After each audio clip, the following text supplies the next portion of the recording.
A suicide bomber has blown himself up outside a voter registration center in the Afghan capital Kabul. At least 31 people have been killed and more than 50 injured as they waited to receive identity cards. There was no immediate claim of responsibility for the attack on a project of key importance to the credibility of President Ashraf Ghani's Western-backed government, which has pledged to hold parliamentary elections this year. However, the Taliban's main spokesman issued a statement on Twitter denying involvement. Interior Ministry spokesperson Najib Danish said a bomber on foot approached the center where officials had been issuing identity cards as part of a process of registering voters for the elections scheduled for October. The blast took place in Dasht-e-Barchi, an area of western Kabul inhabited by many members of the mainly Shiite Hazara minority, which has been repeatedly hit by attacks claimed by Islamic State.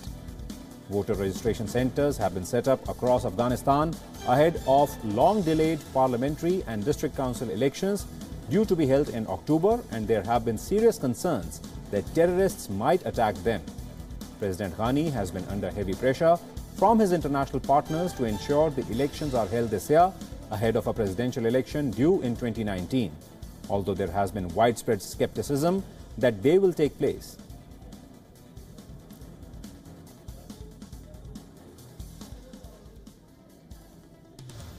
And for more on this story, I am joined by Najibullah Azad. He's an analyst joining us from Kabul in Afghanistan. Mr. Azad, what more details can you share with us about this suicide attack?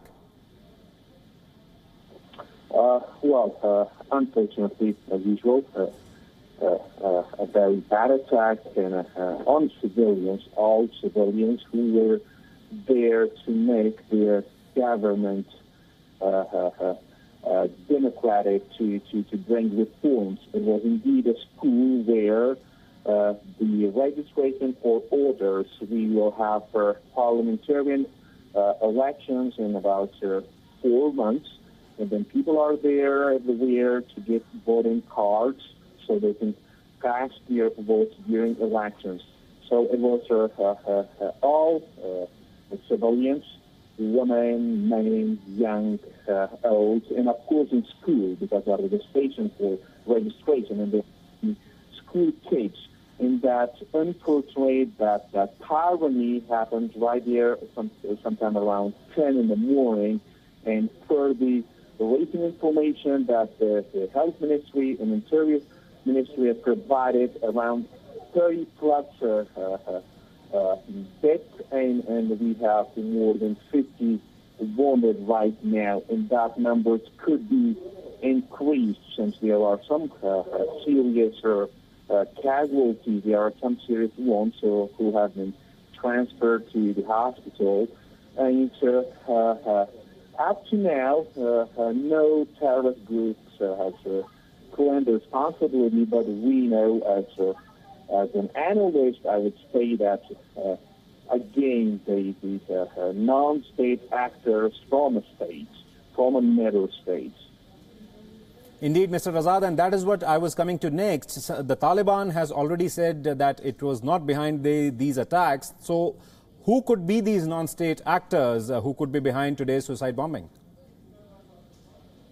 Well, elaborating on that, on different protections, Taliban usually decline. They don't take the responsibility. They don't claim the responsibility of attacks that has targeted civilians. That's one part.